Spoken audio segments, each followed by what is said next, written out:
This is Dan Schneider, and this is American Television with Mitchell Hadley. That is Mitchell Hadley. We are going to be talking about a couple of people who were forgotten, and hopefully we can help them and their contributions to television, American television, be resurrected a bit. But before we do that, Mitch, if you could just give your spiel on who you are and why you're here.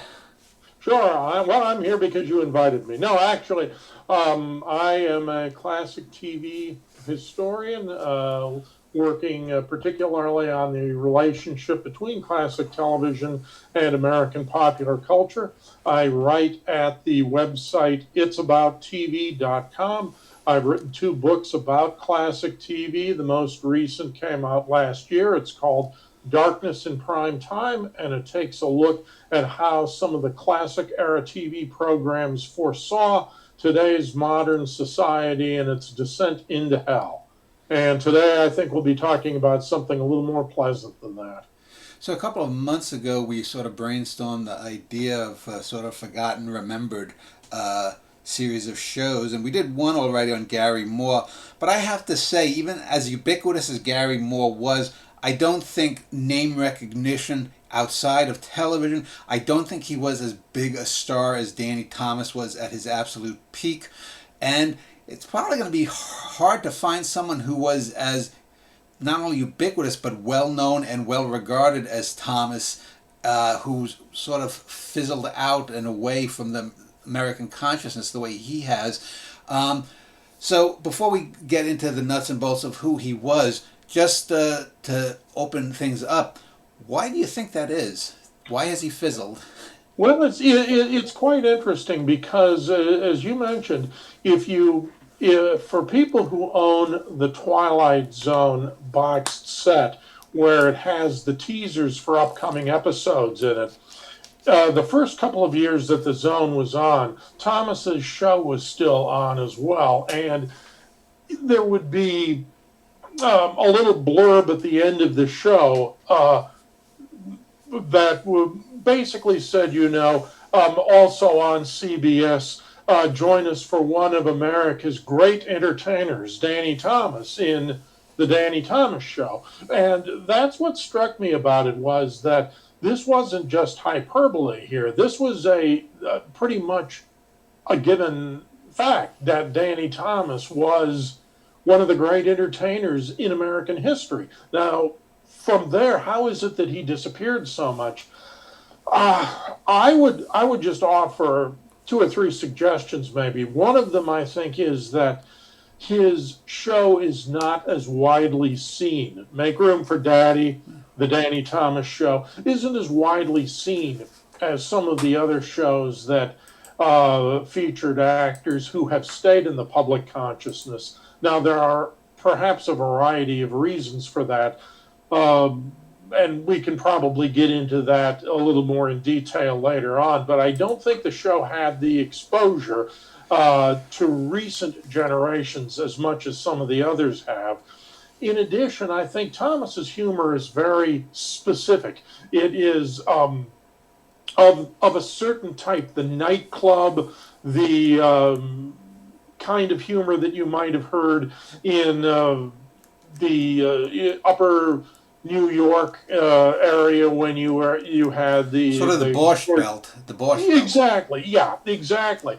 So it's a very particular type of humor that doesn't necessarily translate to today's kind of thinking either. So while he was very big in nightclubs, in comedy, stand-up specials, things like that, none of that is particularly the type of entertainment we're focused on today. And so I think his talents, which were considerable, don't translate well to that. And I think that it was apparent even just a few years after his show went off the air that this was not something that you might necessarily expect to see over the long term.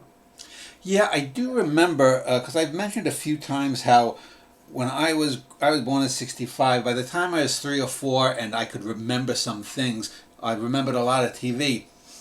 I remembered all the Lucys. I forget the names of the shows, but I remember there was young Lucy, there was middle-aged Lucy, there was old lady Lucy. I would watch the Danny Thomas show, the reruns, Make Room for Daddy. It was all black and white. It didn't seem to keep up.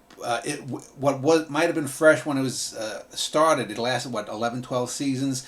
It didn't seem to grow the way Lucy did. Because whatever you can say about Lucy, she took some chances. I mean, when you're a 65-year-old woman and you're doing pratfall comedy, that's kind of edgy, just in the gall it takes to do that. And other than sharing my first name, I always remembered him, though, because I always would forget Danny Thomas, Danny Kaye, which was the guy with the black hair.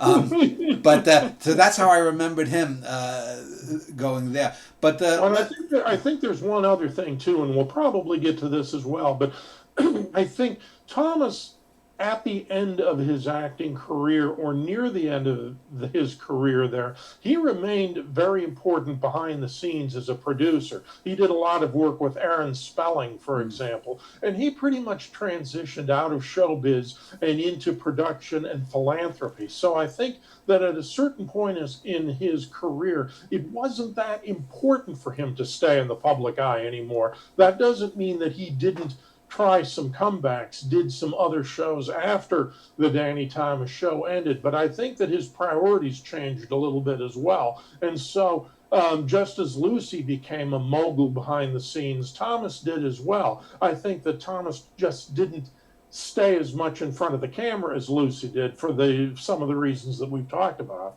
Yeah, and other than Jamie Farr, he's probably the only Arabic star in television, or even I guess in films, of the 20th century. Yeah, certainly one of the few you'd ever think of. Yeah, and so if you could maybe give us a little rundown of when he was born, his growing up, his parentage, etc. Sure. Well, he got his start. His parents were from Lebanon. They had immigrated to America, so he did not grow up in a show business environment as many stars do. He came up through a working class environment, also as many stars do. They seem to fall into one of two or three categories, and his category was that he came up through the ranks. He always wanted to be an entertainer, though. He enjoyed the attention. He liked the work that he was doing, and he worked very hard to try and make it. He became determined that he was going to make it. This lasted throughout his early years, when he was constantly running into rejection. His finances were, to say the very least, unstable. And he really was getting to the point where he was ready to give things up. He'd worked in the nightclubs, he'd worked on the radio, but he wasn't where he wanted to be. And this is where the famous St. Jude episode, I should say, comes in, when he prayed at a shrine to St. Jude, who is the patron saint of lost causes. Prayed to St. Jude that if he could make it in entertainment, in showbiz, if he could succeed in what he wanted to do, in return, he would build a shrine to St. Jude, and he would honor the saint's name.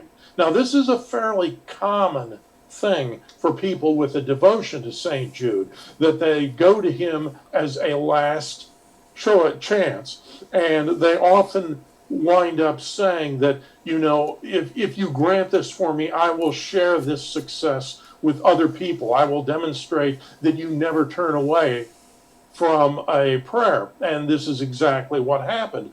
Not long after that, he did start to see an improvement in his career. He started to move up. He started to make it more in the nightclubs and transitioned into radio. And, of course, as we all know, in return, he did fulfill that promise to St. Jude when he started the Children's Hospital. So it didn't come easy to him. It was the result of a lot of hard work, as opposed to some entertainers that we will be talking about who did not luck into it, but they just seemed to have a natural talent that led to a very rapid, quick success. That isn't Thomas's case. He earned what he worked for. So he was born with the name Amos Muziad Yakub Kairuz. So obviously he changed it to the more Anglo centric Danny Thomas. But even so, he was born in 1912, means he spent most of his formative years in the Great Gatsby era and then into the Great Depression. As a non-white man, although he was Christian, but as a non-white individual, do we know how much he was affected by the attitudes of the day? Was his family subjected to bigotry? He was born in the Midwest. Was his family ever harassed?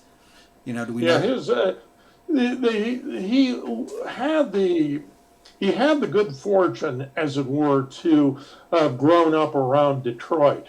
And at that point in time, Detroit was known as both an ethnically diverse area and as a very industrial blue-collar area. So right away there, he didn't struggle with the idea or with the circumstances of being a fish out of water. He was not that different from the people that he grew up around. So there were a lot of immigrant families. There was a lot of economic instability in that area. He didn't stand out so much there. And there were also a lot of large families. And as was his, a large extended family. And what that provided was an opportunity to entertain from a very early age, as kids will do. And so he had a large audience to be able to entertain. And he's drawing that ethnic humor, which manifests itself mostly in a storytelling kind of humor. Again, the Borscht Belt type of thing. So if you want to hone your craft, this actually turned out to be a pretty good environment for him to be able to get a start. And it's no wonder that the appeal would be there for him to get into entertaining, to want to have that passion to entertain. He sang, he told stories, he did impressions. He won approval from his family, from his friends, from people. It was a way to be able to be even more accepted. And I think that had a big role to play, not only in the type of humor that he wound up with, but in his desire to go into that area. So like many people who ended up on television in the mid-20th century, he did start on radio. Did he start as a page boy? Did he start as a DJ? How did he get into radio and then eventually to TV? Well, he started out on the local nightclub vaudeville type of circuit. He would be doing his act in front of live audiences. Now, he would always say that this was very valuable to him because he learned a lot of things. He learned about timing. He learned about the ability to read a room in these intimate settings. And he learned how to interact with audiences. That was going to serve him very well throughout his career. So that was very important to him. The audiences themselves were important too, because what it meant was that he was going to have a humor that was more family oriented rather than the more adult type of humor that we see from a lot of comedians who start out, say, in New York or in Los Angeles. And as I said, he was motivated to get going because of that. Now, as he gets into radio, his first big, I think his first really big breakthrough in radio, he starts out with usual things. He's getting spots in variety programs, comedy shows as a guest star. That's his entree into radio. But the first thing that he really gets into is a show called The Bickersons. And The Bickersons, to the extent that it is recognized today, the basic premise of The Bickersons is fairly easy to see. It was a bickering married couple who at heart really loved each other, but they bickered all the time. That was the framework around which the entire show was built. And so when we think of the Bickersons today, and you do hear these programs on old time radio, we usually think of Don Amici because he was probably the best known in that. But Thomas started out in the Bickersons, and it was perfect for him because number one, you've got a role, you've got a character that appeals very much to his character-based comedy. Number two, it again, you've got the live audience, you've got the timing. This is something that's going to work out very well for him, and it's all based on a domestic family type of situation. So the Bickersons as a show kind of played to his strengths, and that worked out very well, and it helped to define his career. From there on in, and if you look at going from that to Make Room for Daddy, the Danny Thomas Show, you see that he kind of developed this persona, this father figure. And not just the father, but the long-suffering father. He loves his family loves him, but he's constantly being frustrated in one way or another by what's going on. He's partly almost a bystander to the things that wind up happening. And he's always kind of left with this sense of, how did this happen? How did I get into this situation? And he's voluble, he's frustrated, he is very expressive, all the things that are trademarks of his comedy. So from the Bickersons and from his stand-up acts, you see him developing that, and this is what's going to take him into Make Room for Daddy. Well, you mentioned that Make Room for Daddy was also known as the Danny Thomas Show, but he also had a radio show of the same name. Excuse me, yes. And this is where this is where the whole format comes from. It's a unique situation, I think, at the time, but it's the framework not only for him, but for a lot of other entertainers to come, in that what he's really doing is playing a thinly disguised version of himself. In Make Room for Daddy, he's an entertainer, just like Danny Thomas. I think his first name is even Danny.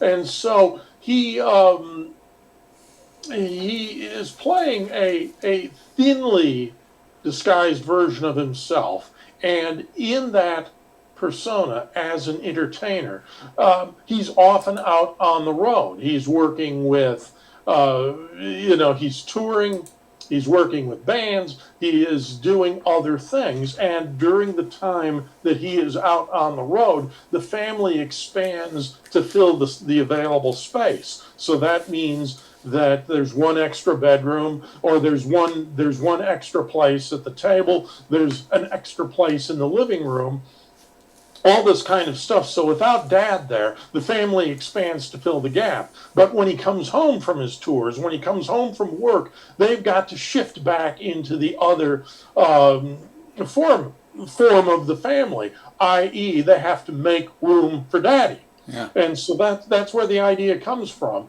And I think that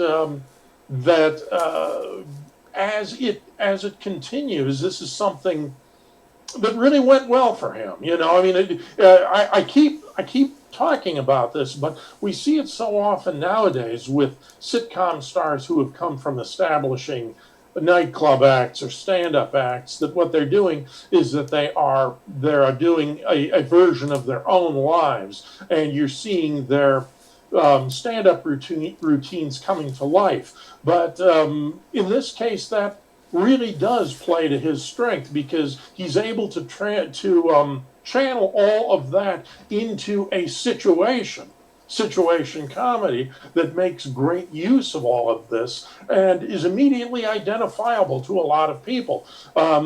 Many people can understand some of the frustrations that he gets into, some of the things that happen to him. It becomes very successful, and because of that, he also becomes a character that people can empathize with. Now, that was also shot at the Desilu Studios, correct? And so he had a working relationship with Lucille Ball for many years. Yes. Were they known to have gotten along? Was she supportive of his show? Because I think I mentioned in an earlier show where Lucille Ball was well known for not wanting to be upstaged by people in her own cast. Did she mind that Danny Thomas's popularity on his own show? Well, I think that at the time you're looking at this, and I'm trying to think of exactly how you would put it. They weren't competitors. She admired his family-centered comedy, so she because in a way it was very similar to her own, and so she admired that. She liked the combination of the slapstick and the domestic scene. Now Lucy had to work at that, to work that into I Love Lucy, she felt at least that was something she really had to work at. Whereas Thomas, she felt, was able to do that so effortlessly, probably from his career in the nightclubs and having honed that. So even though they were both on CBS, they both traveled in the same circles, they both worked at Desilu. They didn't do very much on screen together, although each one of them did do appearances on the other's show. But I would say that they were not competitors in the sense of any kind of resentment. They admired each other's style and their family comedy type of entertainment. The 1950s are famous, or some would say infamous, for setting the sitcom formula of the father who's the center of the family, but often the butt of the jokes. As you had, you did have exceptions like Robert Young. You had a little bit later on, you had Fred McMurray. You had what's his name, Ralph Cramden, and then the later Jackie Gleason. Yeah. You had him, but then Gleason. What was the name of the show? What the Gleason started, and then it bombed, and then they brought in yes, the Life of Riley. Yeah, Life of Riley. Yeah.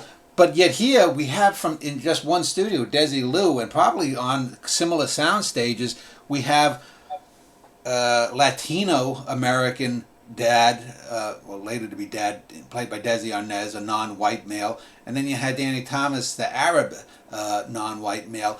The difference, though, being you couldn't hide Desi's Cubanness, but I don't believe the father that Thomas played in the show was Arab American or whatnot. No, his name was Danny Williams. That's about as American a name as you can get, short of calling him John Doe. So was there an intention to not having like an episode where they said, well, yes, my people came from Lebanon or the Levant or wherever, because he was known personally, for his own person as, he was pretty out and about being an Arab American, but in the show there wasn't. I think that there wasn't I could be wrong about this. There may be something I don't know about the background of the show, but I don't think that was that important. Certainly the character is based on him and the situations are based on him, but I think that to that extent, he was more interested in portraying the familial relationships than getting into the ethnic background. He was more of an everyman in the sense that he was an entertainer, yes, but he also faced the same kinds of situations that any other father or husband might find himself in. As a matter of fact, it may have been more frustrating because he was an entertainer that he's seeing these things happen and he's wondering how he got into this mess. But I think that the idea was that they were pitching this with completely as a comedy. So the domestic aspect of it is a comedy. It's based on his own nightclub and radio experiences, and he's really going for that universal, everyman American success story.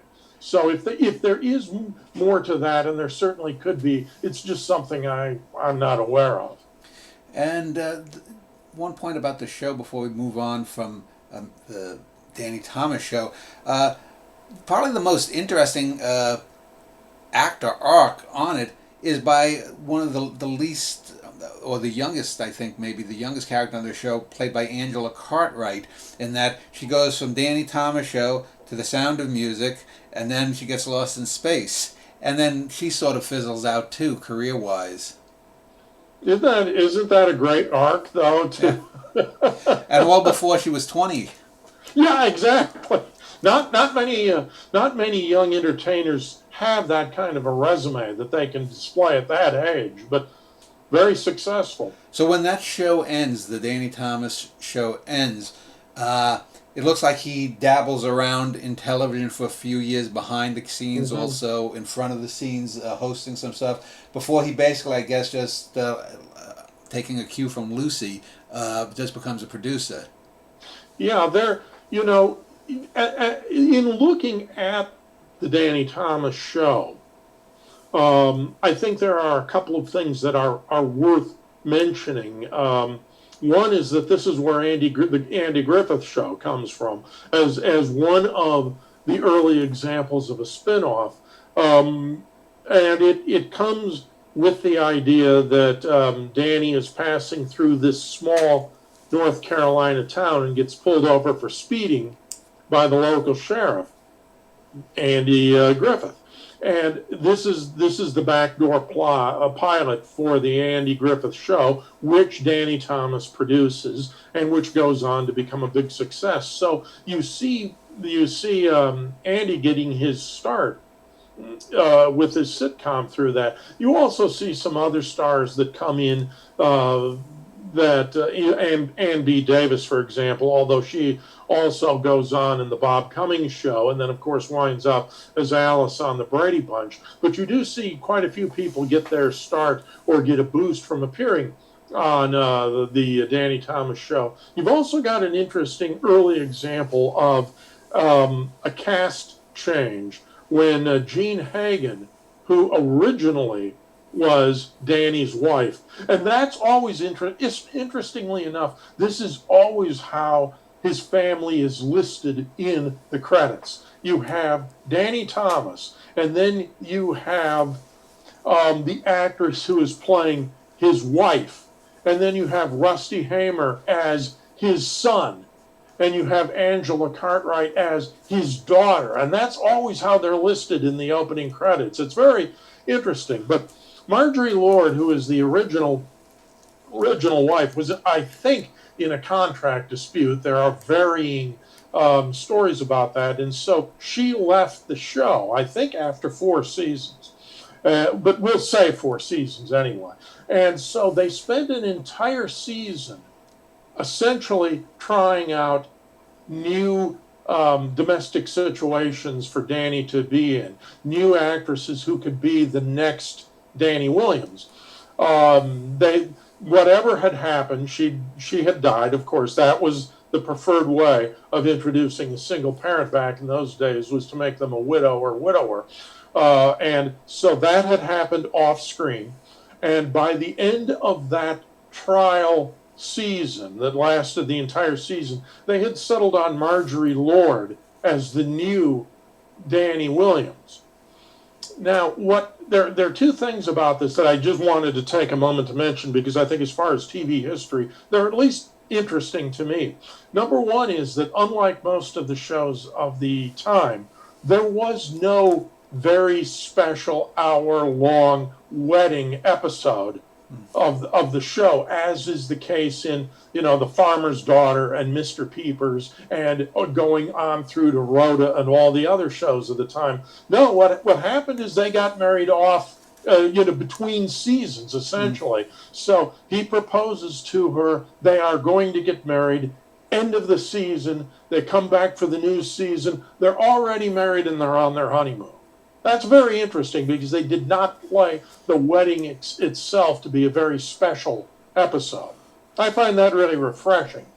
The other part of it is a little bit that goes back to what we were talking about his popularity and about the long running or the lack thereof of Make Room for Daddy in reruns, syndication, or especially in DVD.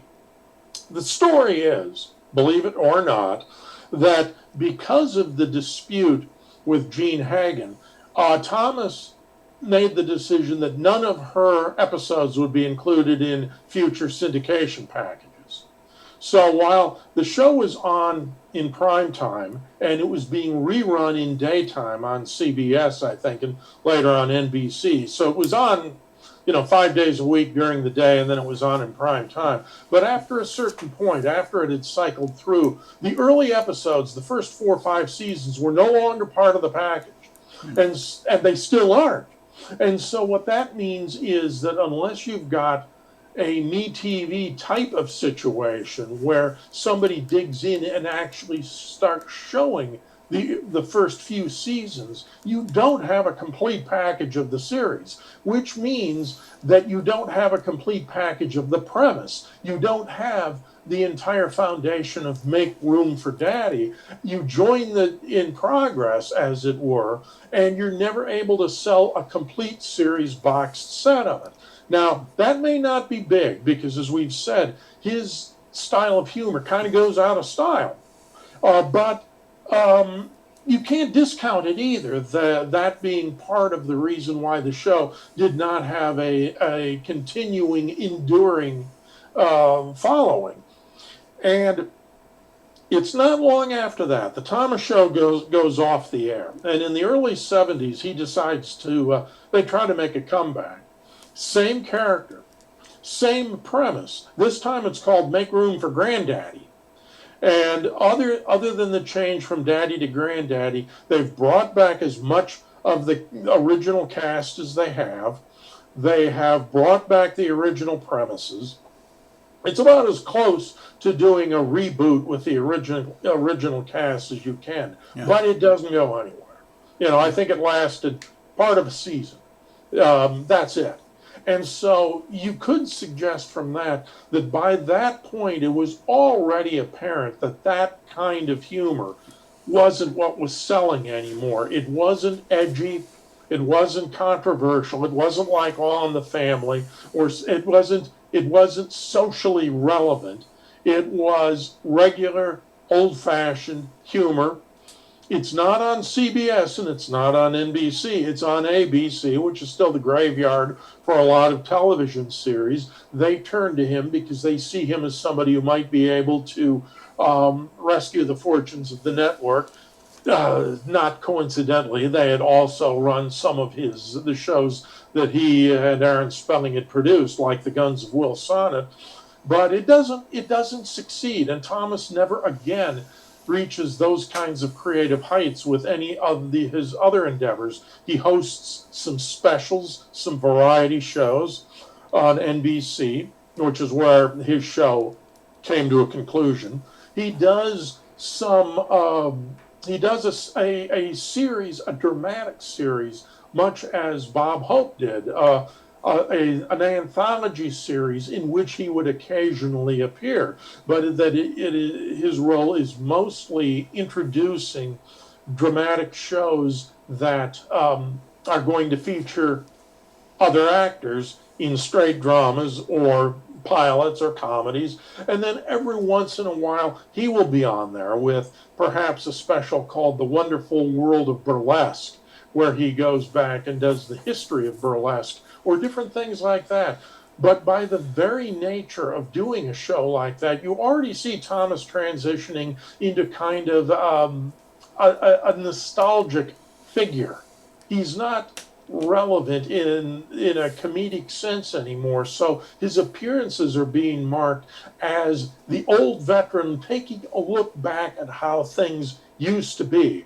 And again, he's concentrating more on a couple of things. He's concentrating, as you mentioned, on being a behind-the-scenes mogul, and he's also concentrating on St. Jude, which is where he pours all of his time and efforts into. And of course, his daughter is also, on That Girl. Marlowe is becoming a name in and of herself. She's become the Thomas that a lot of people think of when they think of Thomas and entertainment together. So I think that you see him completing that transition, and to get all the way back to your initial question as to why didn't he remain in the public eye more. I think we can see these things. The show has an incomplete inventory. The comedy is very situational based, very ethnic based to an extent, even though it's not ethnic like we think of. It is very much family oriented, big family oriented, entertainment oriented.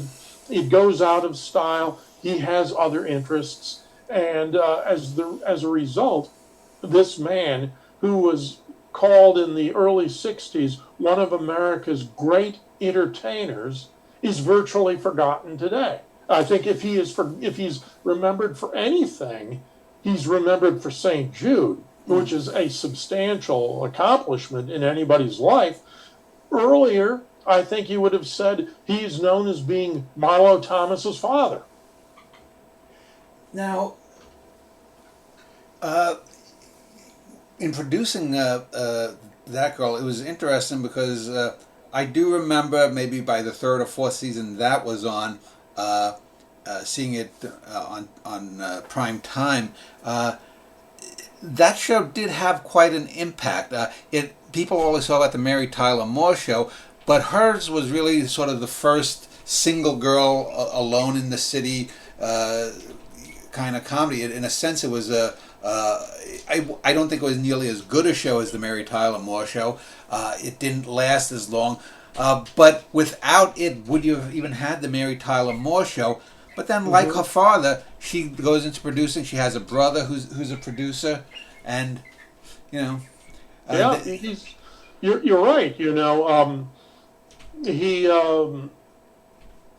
It's kind of a family heritage that gets passed down that way. I know that there is a story about, apparently, he did not push her into the business. He gave her the opportunities, and she was very determined that she should try to make a name for herself and not simply be rise to the top as Danny Thomas's daughter. She did get her nose fixed, however, and that bothered him a great deal at one point in time, because he felt that it was almost a rebuke of the family name, that his nose, sort of like Durante. I mean, Danny Thomas had a prominent ethnic nose, and talking about being proud of his Lebanese roots and everything, there was a question in his mind as to whether or not she was kind of turning her back on the family by getting a nose job, by feeling that she couldn't make it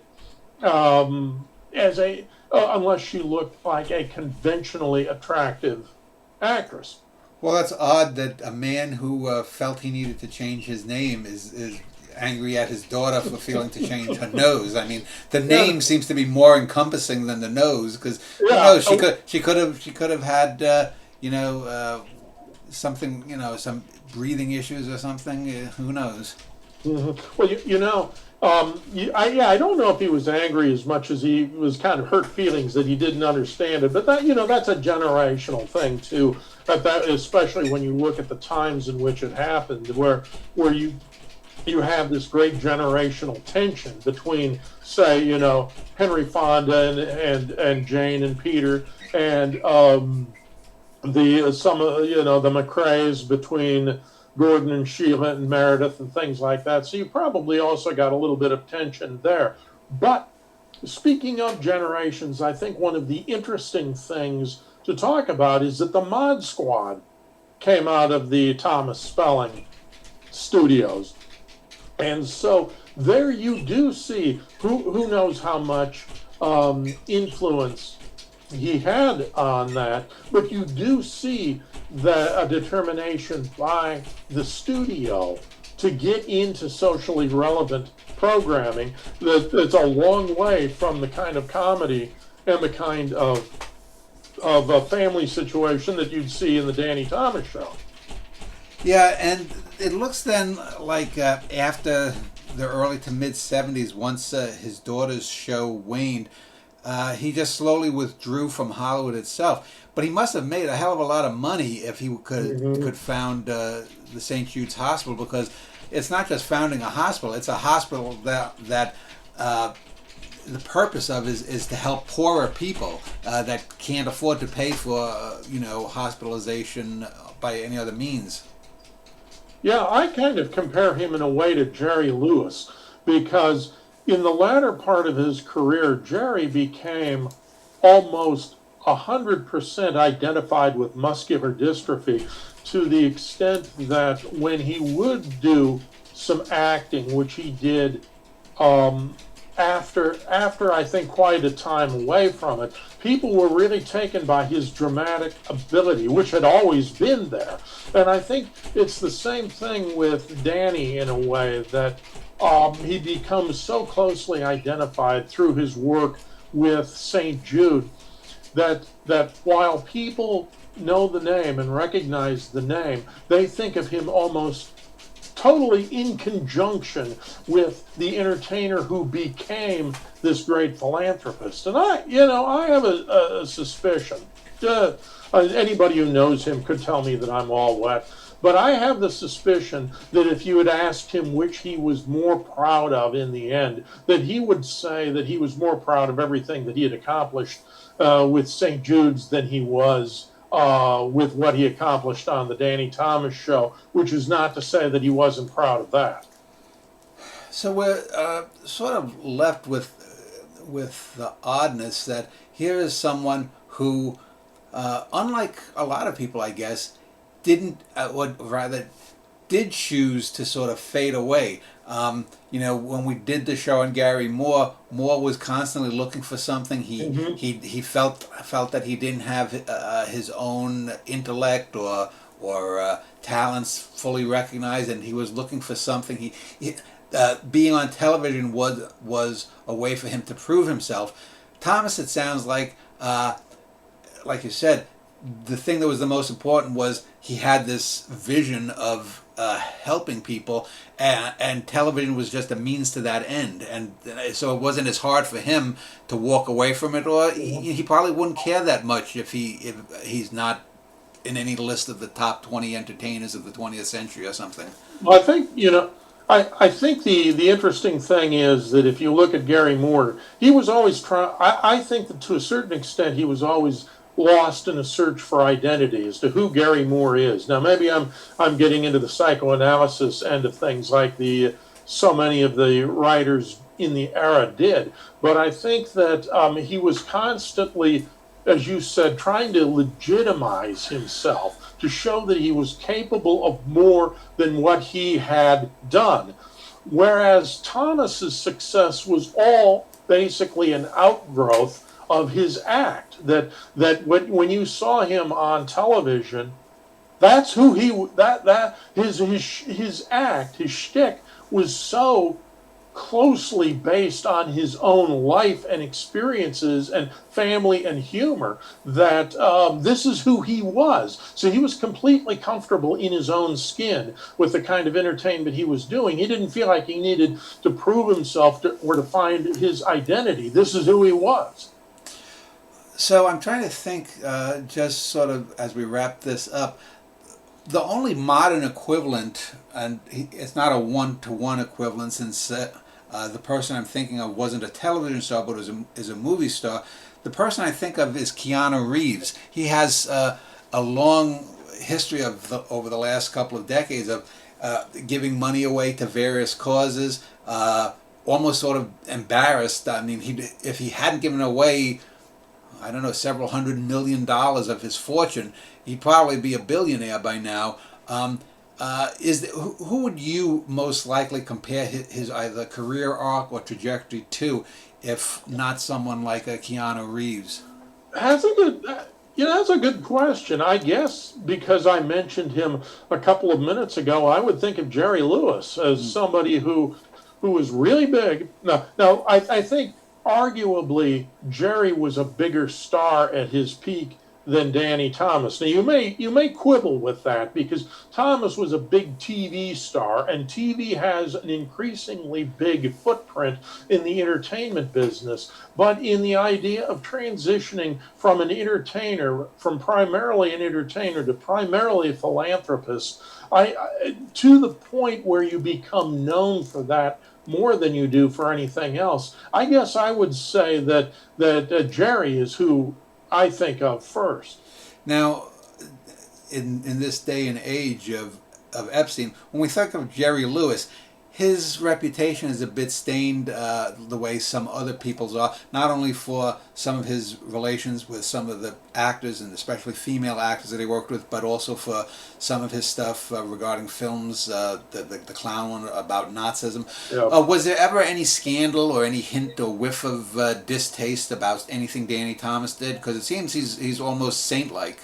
Yeah, not that I am aware of. You know, he even did the narration on a Rankin Bass special once. So, if there is, it may be the kind of thing that you get if you read a full-length biography of him, but certainly nothing that has colored his reputation to the point where either St. Jude was tainted or Marlowe was tainted, or his reputation amongst the public at large was tainted.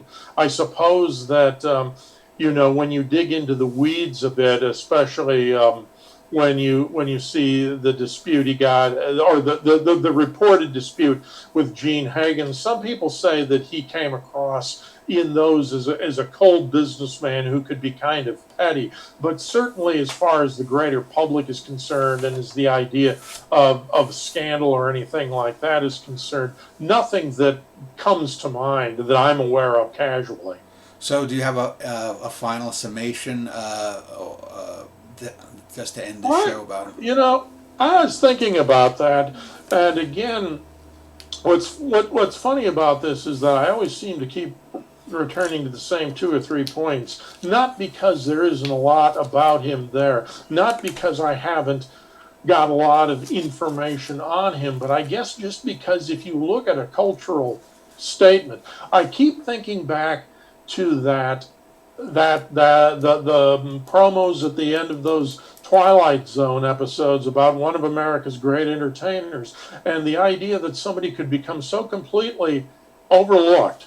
I want to stay away from that word forgotten. I think we talked about that in another context too. Overlooked is a good idea, because anybody who's familiar with Danny Thomas's career knows what a success he is, but he is overlooked today for many reasons, and I think it's too bad, because in doing that, what you're rejecting is a part of America's cultural heritage in looking at the 50s and 60s and the kind of entertainment the kind of popular entertainment that made people stars, and also the fact that he worked himself up from a fairly disadvantaged upbringing through the grinder of the burlesque and nightclub circuits, through the earlier success on the Bickersons, and coming through into TV. It's a classic success story of how you make it in American entertainment. And I think that by overlooking his legacy, you overlook what a remarkable career he really had and the impact that he had. Yes, it is true that it is not the kind of career that was particularly built to become immortal. But is that his fault? Is that that wasn't an era for groundbreaking, iconic types of things. That was an era for comfort television that people liked and appreciated. And I think that it is very difficult to say that someone is not a success simply because that success may not be timeless in the way we wanted to define it. So I think it certainly would behoove people to become more familiar with him. And even if you watch the Danny Thomas show and don't find it as funny as people of the era did, I think you ought to be familiar with it just to be able to recognize what a star he was, what a career he had, and what a contribution he made to the idea of the sitcom, the family sitcom, shows like the Dick Van Dyke Show, some of the shows he produced, and to the great philanthropic work that he did. Well, we'll be back in just a little bit to do another episode of this show.